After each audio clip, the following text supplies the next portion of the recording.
Rubber stamps provide ready-made graphics. There are thousands and thousands in the world, and you can use them with wax in interesting ways. I'm going to show you first of all using with ink. Now there are a couple of things to remember. You can use any type of rubber stamp, rubber or polymer, doesn't matter. The ink must be a dye pad, dye ink, and this is a raised dye pad. You can see this is slightly raised above the surface, and that means you can get any size stamp onto it.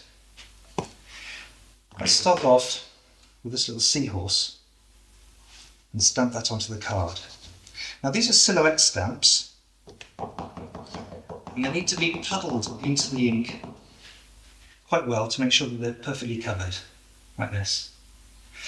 Then take your card and print the stamp where you want it. I'm doing it centrally on this card, like that. Now the ink's still wet, but I want to put wax over it. So the only thing I can do is dry it off. And because I've got an iron, the quick way to do it is to put some tissue on top, check that the iron's clean, and then iron over it like that. Any excess ink comes off on the tissue. The stamp's quite dry now.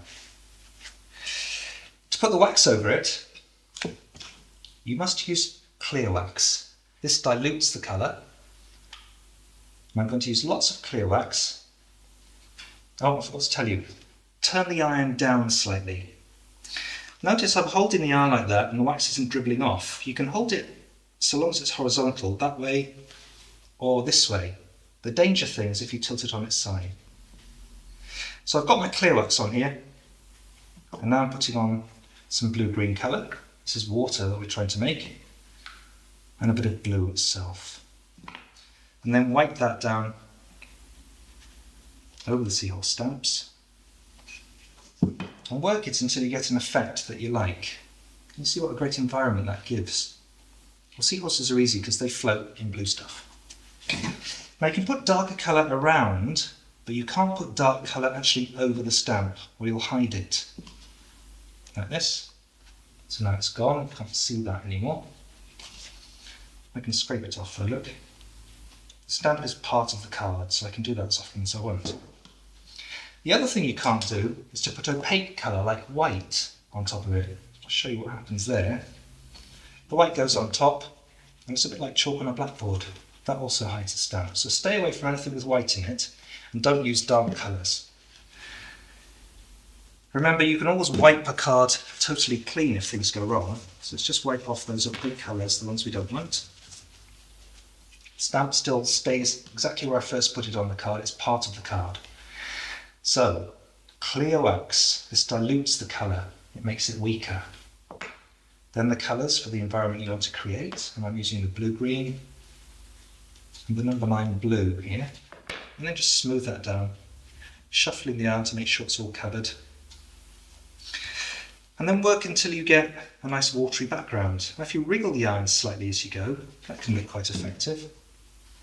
See, it looks a bit like ripples. So I'll leave it like that. And now I can put darker colour on and actually work around that stamped image. So I can drag down here, here, a bit of dabbing, just generally creating an environment that suits the stamp. Instead of doing the grasses straight, do them wiggly like this.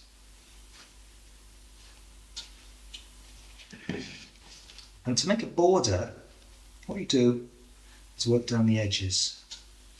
So if I just wriggle the yarn as I go down the edge, do that all the way around,